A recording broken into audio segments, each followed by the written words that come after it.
KGF का पूरा नाम कोलार गोल्ड फील्ड्स है और फिल्म में इसके दूसरे अध्याय का नाम केजीएफ चैप्टर 2 रखा गया है।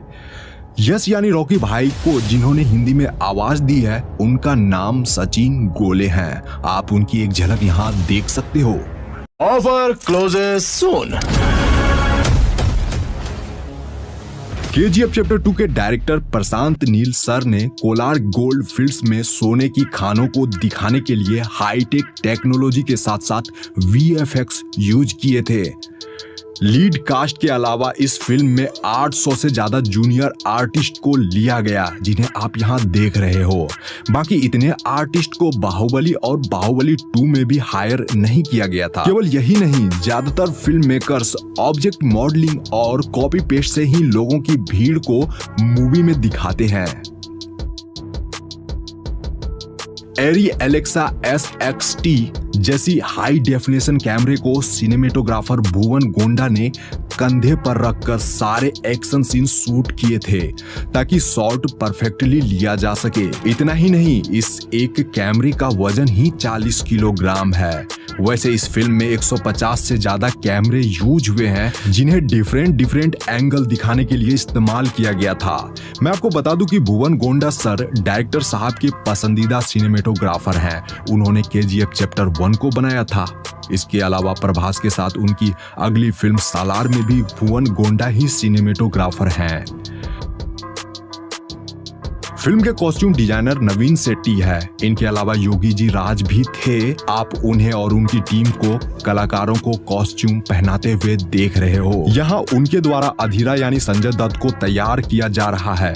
मैं आपको बता दूं कि उनके सूट का वजन यानी अधीरा के सूट का वजन ही 25 किलोग्राम था, जिसमें लेदर, कॉटन, जूट इत्यादि यूज किए गए हैं उस कपड़े को बनाने में। श्रीनिधि शेट्टी और यश का कॉस्ट्यूम डिजाइन सानिया सरधारिया ने किया है। उन्होंने लीड कास्ट को मॉडर्न और रेट्रो लुक बखूबी और पूरे परफेक्शन के साथ दिया था, तभी तो इस फिल्म के लुक से लेकर स्टाइल तक फेमस हो गए हैं।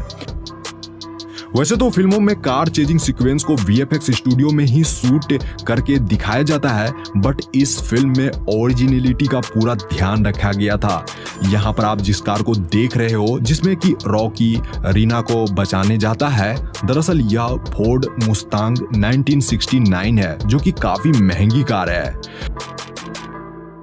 मुख्यतः केजीएफ चैप्टर 2 फिल्म की शूटिंग कोलार गोल्ड फील्ड्स के अलावा बेंगलुरु, हैदराबाद और मैसूर में शूट किया गया है, जिसके बारे में आप आगे जानोगे। वैसे तो मूवी में कोलार गोल्ड फील्ड्स के कुछ ही डिस्टेंस पर रॉकी का रॉयल प्लेस था, बट असल में उनके घर को दिखाया जो गया है वह लोकेशन हैदराबाद के ताज फलकनुमा पैलेस का है। बट फिल्म में हमें ये दोनों चीज एडिटिंग के जरिए एक साथ यानी अगल बगल में दिखाई गई थी। मूवी का यह सीन उस समय का है जब रॉकी को देखकर लगता है कि वह अब सब कुछ हार चुका है, बट वह इनायत अली से डील करने दुबई चला जाता है। तो वहां जो बीच वाली लोकेशन पर यह वाली शूटिंग आप देख रहे हो वह एक्चुअली इंडिया का ही लोकेशन है। कर्नाटक के पाडुकेरे बीच के मलपे में इस वाले सीक्वेंस की शूटिंग हुई थी। अब क्लाइमेक्स के इस सीन को देखिए। आपको क्या लगता है कि क्लाइमेक्स बनाना कितना डिफिकल्ट होगा? फिल्म मेकर्स ने अपने टोटल बजट का 15% हिस्सा क्लाइमेक्स के लिए ही बचा कर रखा था, यानी सिर्फ क्लाइमेक्स पर ही 12 करोड़ रुपए खर्च कर दिए गए थे। एंड लास्ट वाला फाइटिंग सीन है जहां पर अधीरा और रॉकी को लड़ते हुए दिखाया गया है, जो कि काफी दमदार फाइटिंग सीक्वेंस में से एक है। तो इस जगह पर दोनों ने दमदार फाइटिंग तो करी है, बट जानकर आपको अच्छा लगेगा कि इस एक्शन सीन के लिए ना तो यश और ना ही संजय दत्त ने कोई डबल बॉडी इस्तेमाल किया है, यानी कि यहाँ कोई भी डबल बॉडी नहीं है। ब्यूटी पेजेंट श्रीनिधि जी, जिन्होंने इस फिल्म में रीना का किरदार निभाया है, जो कि रॉकी की वाइफ रहती है। यहाँ उन्हें आप बिहाइंड द सीन में देख रहे हो, वो अपने शॉट को खुद से देख भी रही है एंड वो काफी अच्छा फील कर रही है। और यह क्लिप होली का है। वह और उनकी टीम यानी केजीएफ टीम ने इस साल सेट पर ही होली खेला था। उन्हें गुलाल लगे हुए आप देख रहे हो। एंड मैं आपको बता दूं कि श्रीनिधि जी इस फिल्म के लिए यानी केजीएफ फिल्म के लिए बड़ी बड़ी 7 फिल्मों का ऑफर अब तक ठुकरा चुकी है ताकि वह रॉकी के साथ स्क्रीन शेयर कर सके।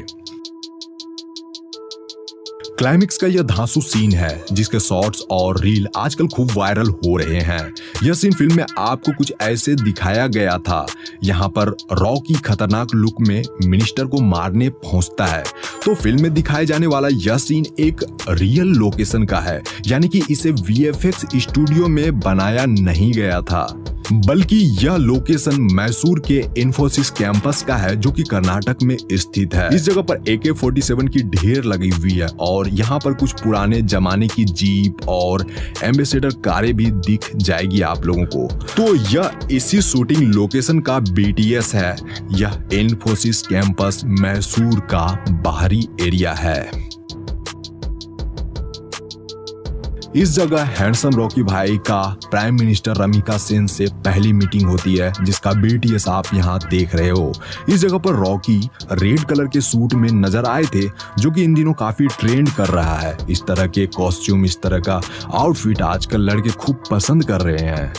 यहाँ वो काफी हैंडसम लगे हैं। तो मैं आपको बता दूं कि यह इन्फोसिस कैंपस मैसूर के अंदर का ही एरिया है। पहले बाहर वाला एरिया जो आपको मैंने अभी दिखाया एंड ये उसके अंदर का है। ये काफी प्राइम लोकेशन है। आप इस जगह को देखकर भी खुद समझ सकते हो। आप लोग यह लोकेशन देख रहे हो, असल में यह KGF यानी कोलार गोल्ड फील्ड्स का लोकेशन है। इसी जगह पर मूवी का 50% हिस्सा बना है। यह कर्नाटक के कोलार में ऐसी एक असली जगह है। यहाँ पर सच में सोने की बहुत सारे खदानें थी कभी। तो KGF चैप्टर 1 और KGF चैप्टर 2 की पूरी स्टोरी कोलार गोल्ड फील्ड्स में बनी सोने की खदानों पर आधारित है। यह लोकेशन बेंगलुरु से लगभग 100 किलोमीटर की दूरी पर स्थित है एंड KGF चैप्टर 2 का भी सेट यही है। वैसे तो KGF की स्टोरी काल्पनिक है, लेकिन कहीं ना कहीं इसे आप लोग रियल कोलार गोल्ड फील्ड से रिलेट कर पाओगे। साल 1981 की प्राइम मिनिस्टर रमिका सेन यश को इंडिया का सबसे खतरनाक क्रिमिनल बताकर उनके खिलाफ डेथ वारंट सिग्नेचर करती है। लेकिन उससे पहले यश गरुड़ा को मारकर कोलार गोल्ड फील्ड के ऊपर अपना साम्राज्य खड़ा कर लेता है और फिर कोलार गोल्ड फील्ड से निकलने वाले सोने को अपनी मन मर्जी कीमत पर वह बेचता है। रियलिटी से भी आप लोगों को रूबरू करवाऊं तो 1979, 1980 और 1981 में गोल्ड की रेट बहुत तेजी से बढ़ी थी। 1902 में कोलार नामक इस जगह पर गोल्ड माइनिंग शुरू हुई थी। माइनिंग के लिए बड़े बड़े इक्विपमेंट्स लगाए गए थे। उस समय ब्रिटिश की हुकूमत थी जिससे कि उन्होंने भारत में गोल्ड माइनिंग के लिए एक डैम बनवाया जिसे कावेरी डैम कहा जाता है। तो इस डैम से काफी मात्रा में बिजली उत्पादन की जाती थी। मैं आपको बता दूं कि तब एशिया में कुछ ही चुनिंदा देशों में इलेक्ट्रिसिटी जैसी कोई चीज आई थी, जिसमें सबसे फेमस था जापानी पावर हाउस जो कि आसपास के देशों को बिजली प्रोवाइड करता था। कावेरी डैम से इतनी ज्यादा इलेक्ट्रिसिटी प्रोड्यूस होने लगी कि आसपास के शहरों को भी इसका फायदा मिलने लगा था। यही वह बड़ी वजह है जिससे कि बेंगलुरु देश का सबसे पहला बिजली संपन्न शहर बन गया था, जो कि फैक्ट भी है। तो जैसा कि मैंने कहा कि यह लोकेशन रियल है। KGF चैप्टर 2 के डायरेक्टर प्रशांत नील सर चाहते तो ये पूरी फिल्म VFX स्टूडियो में भी बना सकते थे, लेकिन यहाँ जो सेट तैयार किए गए थे उनके पीछे काफी मेहनत लगी है। एंड मैं आपको बता दूं कि KGF मूवी के कोलार गोल्ड फील्ड के इस सेट को बनाने में 9 महीने लगे थे और 250 लोग प्रतिदिन काम करते थे। देखिए, गोल्ड माइनिंग के लिए साइनाइड का यूज किया जाता था पहले। यहाँ जो आप इस जगह पर इतने बड़े विशालकाय गड्ढे देख रहे हो, यह फिल्म मेकर्स द्वारा नहीं करा गया, बल्कि ये माइनिंग करने से ही इतना बड़ा गड्ढा बना है। अब सोचो कितनी ज्यादा साइनाइड यहाँ यूज किए गए होंगे। यहाँ तक कि इस जगह पर साइनाइड के पहाड़ भी बन गए हैं एंड उसकी धूल से फिल्म मेकर्स और क्रू मेंबर्स को काफी ज्यादा परेशानी का सामना करना पड़ता था। तो आप लोगों ने यहाँ जाना कि KGF चैप्टर 2 को बनाने में कितना हार्ड वर्क लगा है। KGF चैप्टर 2 मूवी को बनाने में लगे हार्ड वर्क के बारे में आप लोगों ने तो जान ही लिया। ज्यादा से ज्यादा आप लोग शेयर करो ताकि और भी लोगों को पता चल सके कि ये फिल्म कितनी मुश्किलों से बनी है। Thanks for watching. मिलते हैं एक शानदार वीडियो में। अपना ख्याल रखिए। Take care. Bye bye.